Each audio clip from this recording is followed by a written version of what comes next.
Wow, a cold open on Laker Connections. Welcome on into Season 23, Episode number 6 of Laker Connections, your only place for all things Laker sports. I'm Ken Gerard, co-hosted by the I ran out of things to say about him, Lucas McGarry. Hey, teleprompter, start rolling. What are we doing here, bud? Come on, buddy. Lucas, let's go. We'll get into this after.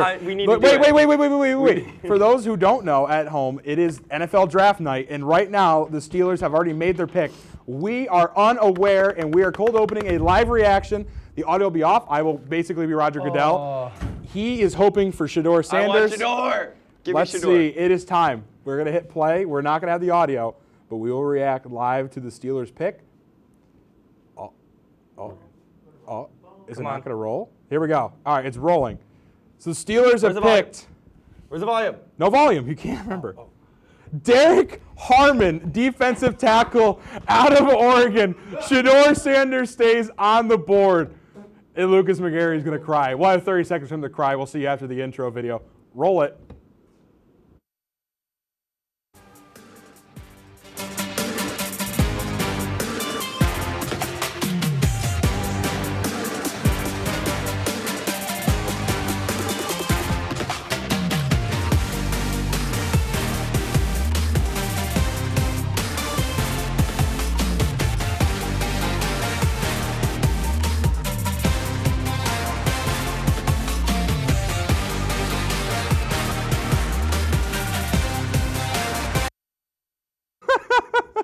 What are we doing? What are we doing? By the way, for those who didn't know, there was a 96% chance he was going to be drafted. He was not. Lucas, before we get into things, how are you feeling? I'm upset. Let's just do this. Well, Lucas, that is it. The Chargers are on the clock, and we'll get updates in our IFB, but I don't really care anymore. Let him take Shedeur. So, Lucas, as I was just saying, it has been another wild week of Laker sports, especially for these Oswego lacrosse squads. But before we get there, we already asked how you were doing. So, now that the spring season is winding down very quickly here in Oswego, both lacrosse teams' regular seasons are coming to a close, with the women's squad waiting for playoffs to begin, and the men's side has one more regular season matchup. Baseball and softball still have some time, but it is crunch time for them as well. Lucas, let's start off with the men's lacrosse team for this week's Laker recap. Yeah, Kenny, Oswego men's lacrosse fell 19-5 to nationally ranked SUNY Cortland on Wednesday in a matchup for the top spot in SUNYAC. The Red Dragons came out firing, scoring 5 unanswered goals in the opening quarter and taking a very, very big lead. And the teleprompter is not rolling. Mike is not doing his job. He's sitting on his phone currently, taking a commanding 11-1 lead into halftime. Come on, Mike. Dude. One Fired. job. Despite a brief offensive surge by the Lakers in the third, including goals from Gavin Elston, Ethan McConnell, and a man-up conversion, Cortland quickly responded with 4 more goals to put the game out of reach. Oswego struggled to break through a relentless Cortland defense and had difficulty maintaining possession, while the Red Dragons capitalized on nearly every opportunity. Oswego got completely dominated this entire game. I was there watching it. Well, there's a reason why it was a Cortland, complete spanking. There's a reason why Cortland is up 42-0 all time on Oswego.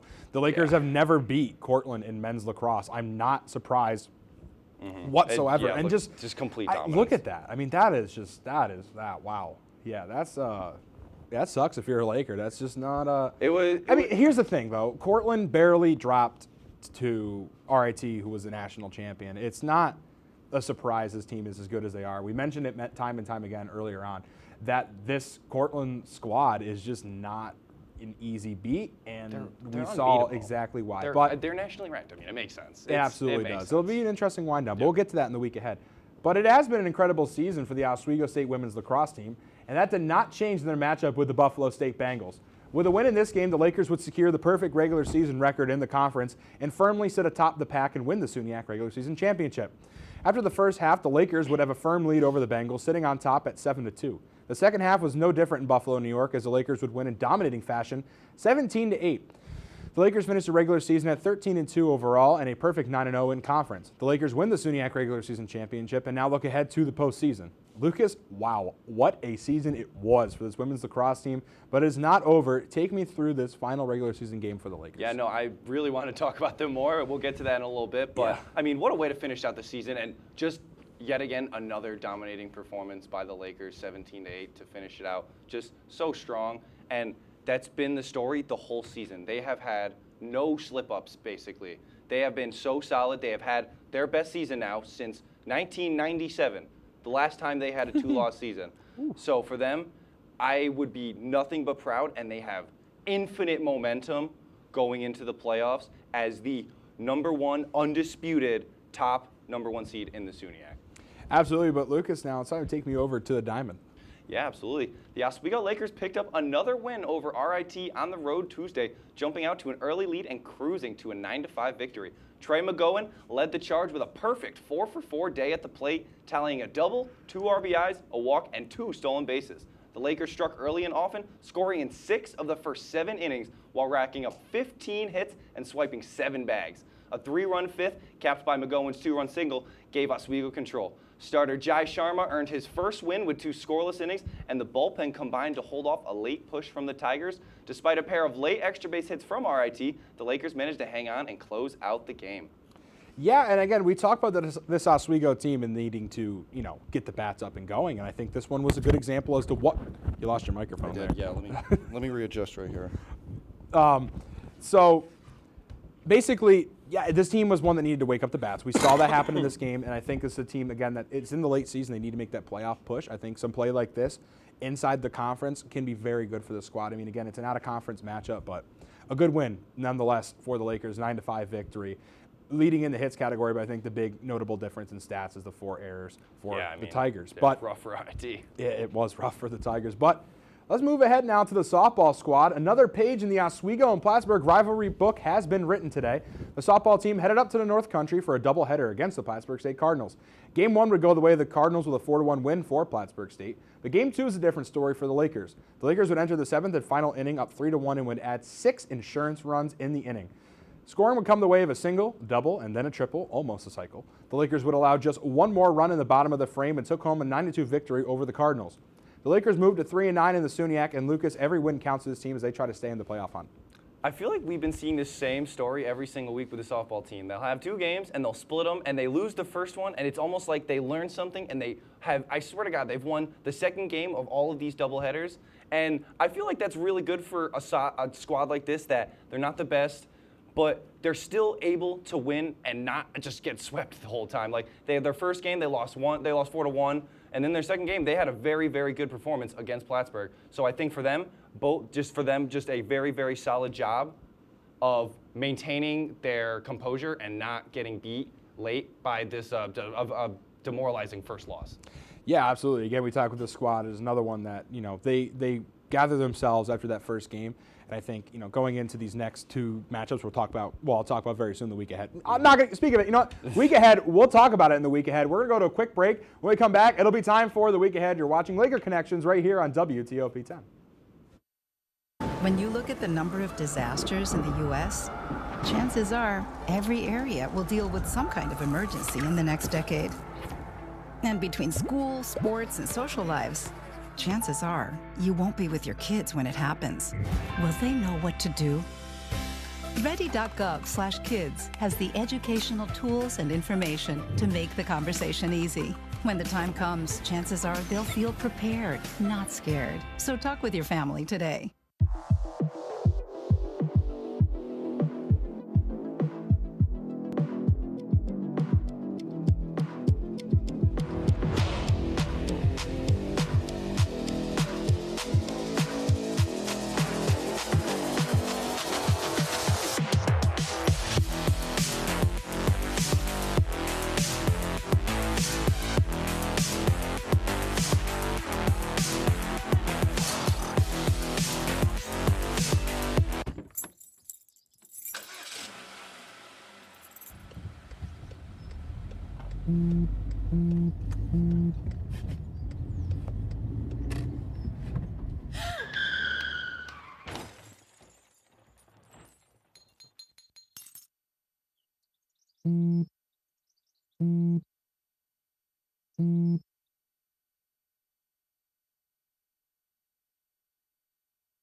I had to eat a raw egg on Chris's dormitory floor. I currently don't have any federal pending charges. You know what you never did? You never walked to Walmart, Chris. That's my co-host. This is for making me eat roast Pop-Tarts. It's showtime, Chris. Come on. I want to be on the air for that. I got a couple things to say. No. Spin the wheel. Oh, you got censorship. Welcome back. Welcome back. Welcome back to. Welcome back into season 23, episode number 6 of Laker Connections, your only place for all things Laker sports. I'm Ken Gerard, co-hosted by my good friend Lucas McGarry. Now, Lucas, we have looked in the rearview mirror, and it is now time to look ahead with the week ahead. Playoffs and ending seasons are coming. Lucas, let's kick things off with the baseball squad. Yeah, absolutely. Sorry, the words are hard. Lakers are set for a pivotal SUNYAC tripleheader on Friday and Saturday as they host the Oneonta Red Dragons in a matchup with potential playoff implications.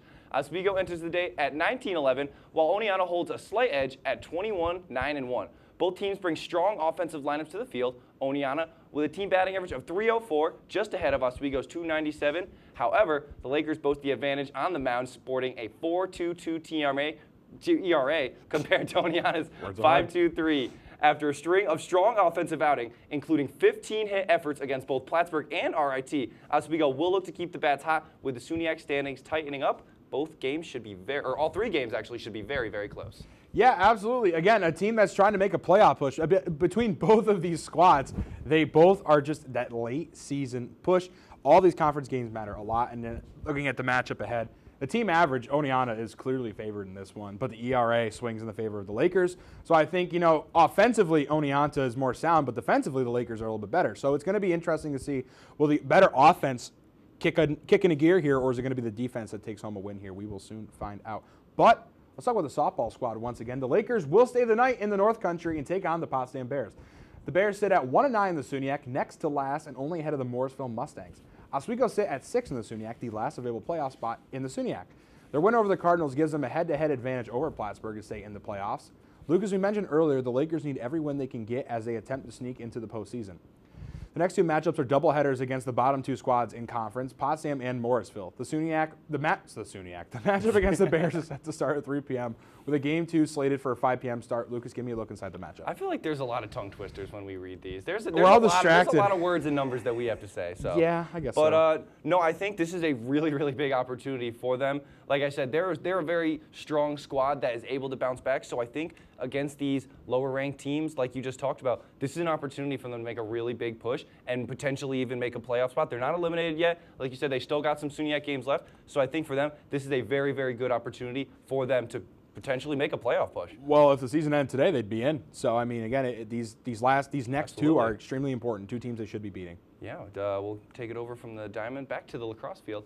The Oswego State women's lacrosse team is set to open its postseason run on April 30th in the SUNYAC semifinals, hosting the winner of Buffalo State and Oneonta.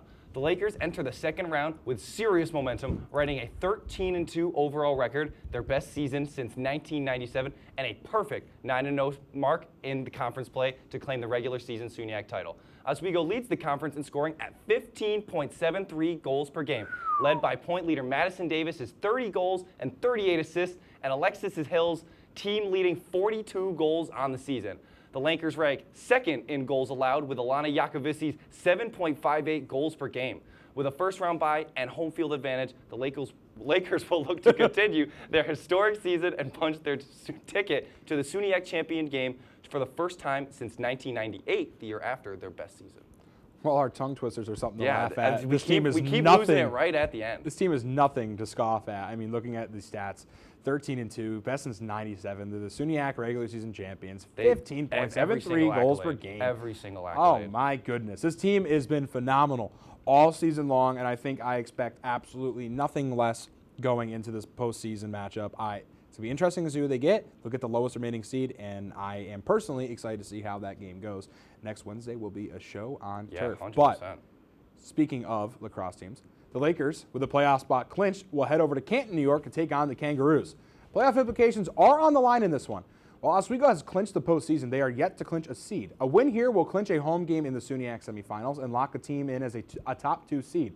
A loss would open the door for the Oneonta Red Dragons to take home a win and host their game as a 2nd seed.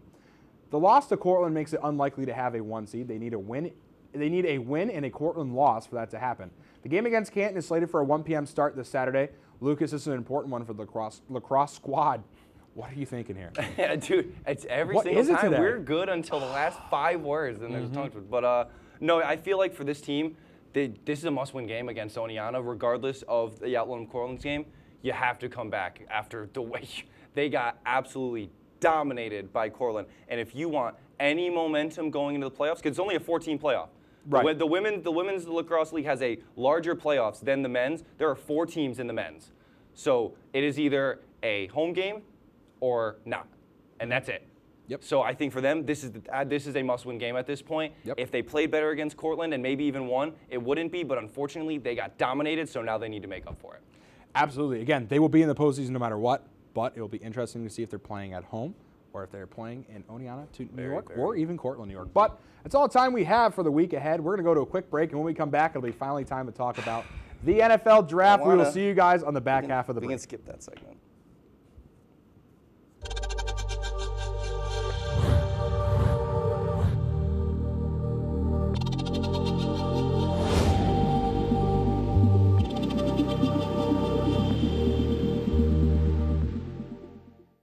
Say, President Stanley, whenever there's bad weather, who would you turn to? I'd turn to Storm Team 10. No, but you've got to say it like this. Storm Team 10. Say it with me. Storm Team 10.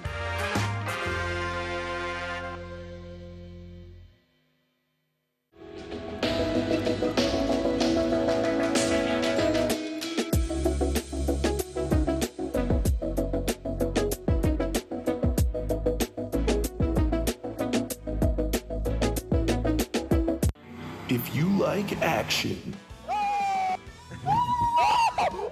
romance, if you're watching this, and highbrow humor, surface is this? Floor. Minch did not legitimately put his head in the toilet. there's only one place to turn.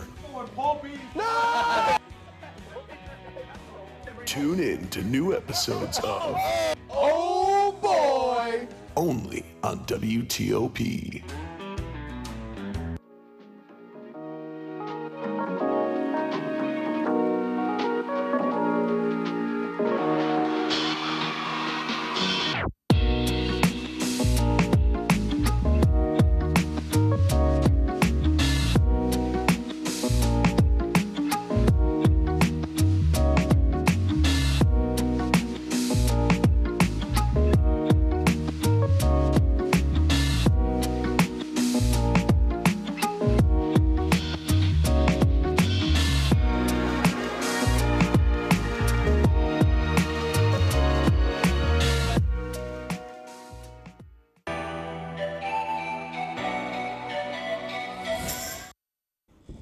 Welcome back into season 23, episode number 6 of Laker Connections, your only place for all things Laker sports. I'm Kenny Jararko, hosted by the leaky Lucas McGarry. He has been sweating profusely today. Not that I'm not. It is hot in here. It's always hot in the studio. And the Steelers got me amped, and now I'm upset. Well, Lucas, while this show is all things Laker sports, tonight, in honor of the NFL Draft, we are going to discuss a pro sport, the NFL.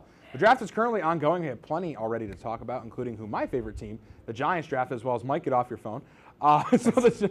God, you suck, Mike. As well as who's Lucas's favorite team, the Steelers, have drafted. We didn't know if they were going to draft before, so I didn't write that down. But let's get right into it and start us off with not who you think, who has a new home in Pittsburgh tonight. Lucas, you have like a minute, so go for it. I mean, I'm sure it's a great pick. It's a defensive tackle out of Oregon. I'm sure that is going to be a fine addition to the line, but we don't need defense. Steelers need quarterback.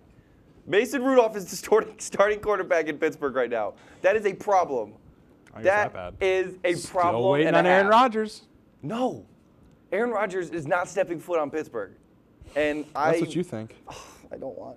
I'm not upset with the pick. I mean, I am because I wanted Shador. But in the grand scheme of things, I think it's great that we got a defensive tackle. Cool. It's help out with Cam Hayward. He'll be able to learn under him. That's great. I really just hope we pick up a quarterback at some point in the draft. Maybe get Dart, Will Howard. I'm sure we'll get someone. Maybe Milroe. I don't care. Just someone, not Mason Rudolph. Throw a rookie out and start him. I cannot have Mason Rudolph start. Well, for the Giants, on the other end of the spectrum, I am over the moon. For the second year in a row, they have not messed up the draft. Abdul Carter, the edge out of Penn State, is a New York Giant. He said it in an interview yesterday that he would leave all of Philadelphia behind. And that is a great idea because screw Philadelphia. New York is where it is at, and Abdul Carter is a New York Giant. I am Static, he was one of the best, if not, I think he was the #1 ranked prospect coming into the draft. Giants got the best player on the board. I think it's a great pick. This defensive line, Brian Burns, Kayvon Thibodeau, Sexy Dexy, and Abdul Carter. That's going to be a really, really fun Listen, defensive everybody's line. saying now the Giants have no offense. Sure, they won't score, but neither will the other team, so who cares? Defense wins championships, but that's enough of me yapping about the Giants. Let's talk about the current draft update. So I have ESPN pulled up here. Right now, the Vikings, the pick is in. They need a corner and offensive guard. That's not totally relevant. We're just talking about the draft as a whole. The surprise of the night, Jacksonville trading up. Yeah, that was a big surprise because I feel like they were such a sleeper for getting. Dude. What? Can we get a camera like just on him? Because this is awesome. Look at this guy. Are we going to have like an actual conversation or are you just going to make fun of me the whole time? No, we can talk. Okay. So I think Jacksonville was a very underrated look me in team. the eyes, though. I can't because this keeps falling over my eyes. But I think they're a very underrated team to get Travis Hunter. Strap up. I think no, it doesn't work. It doesn't tie it. This is a fake helmet. But I think for Jacksonville, I mean, it's a great pick. Hunter's a generational talent, and for Hunter, there's worse fates than living in Jacksonville. So I think it's a good pick all around for all back parties home, involved. played at Jack State with Sanders. But anyway, let's talk about predictions. So obviously, I didn't really know what we were going to do depending how the board looks. Right. With Shedeur still out there. Do we have a draft full screen? That'd be awesome. No, we definitely don't. Definitely don't. With Shedeur still out there, who do you think he's going to fall to? The Vikings right now are picking. The Vikings have made a choice. They took Donovan Jackson. The Giants are on the clock. Who's still on the board? Did the Giants trade? The Giants just trade. They might have. The Giants just traded up. Giants are taking Shedeur. No, stop. No, don't do this. We just traded with Houston. Wait. The Giants just traded up. Wait, on air. We have a live Oh, Giants my pick. God. Let's go. Oh, my God. The Giants just traded up. Let's go. Oh. I need Kenny Heartbreak. Oh, I had no. Heartbreak. I need Kenny Heartbreak. Oh, no. Screw where Shedor's going. Whoa, who are the Giants trading up for? So, did it just start? Yeah. Will Johnson or Campbell. They could take a linebacker. If we go into a break, do you think they'll still be drafting? Yeah, they have 4 minutes on the clock. All right, okay. So that's plenty of time. You know, we're going to go to a break, actually. Where do you think Shedor's going before we go to break, though? Who's still on the board? Let me see who's on the board. We're going so over today. Who cares? It is so... It's not going to be a first-round team. I think he falls to the second. Unless the Giants take him here. That would be so funny. If the Giants take Shedeur, I would be so mad. I don't know. We'll see on the flip side of the break. I might be crying when we get back. We'll see you for Lakers Showdown, and Mike Neckers will join us. We'll see you on Laker Connections. If you like action, romance, if you're watching this, and highbrow humor, Surface is this. Floor. Minch did not legitimately put his head in the toilet. there's only one place to turn. No! Tune in to new episodes of Oh boy! only on WTOP. Look at the number of disasters in the U.S. Chances are every area will deal with some kind of emergency in the next decade. And between school, sports, and social lives, chances are you won't be with your kids when it happens. Will they know what to do? Ready.gov/kids has the educational tools and information to make the conversation easy. When the time comes, chances are they'll feel prepared, not scared. So talk with your family today.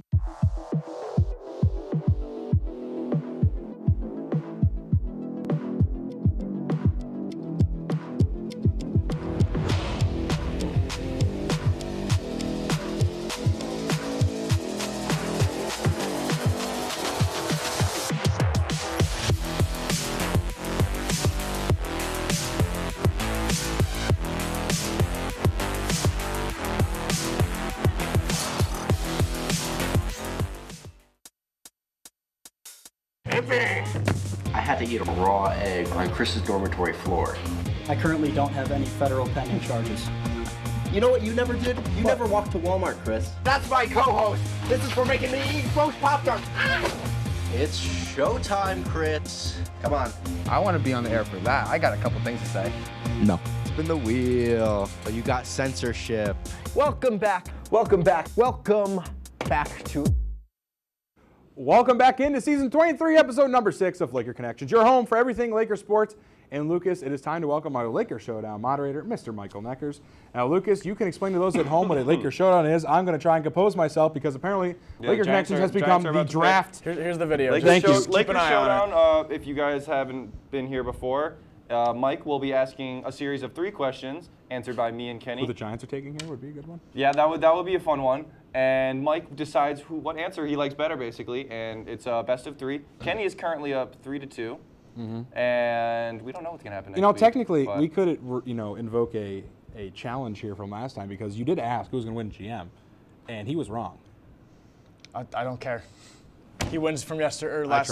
I don't think. All right, let's get into the questions. I'm in a football mood. Got my jersey on here. So my first question for you is: of all the fictional football characters, whether they be from movies or TV shows, who is the greatest of all time?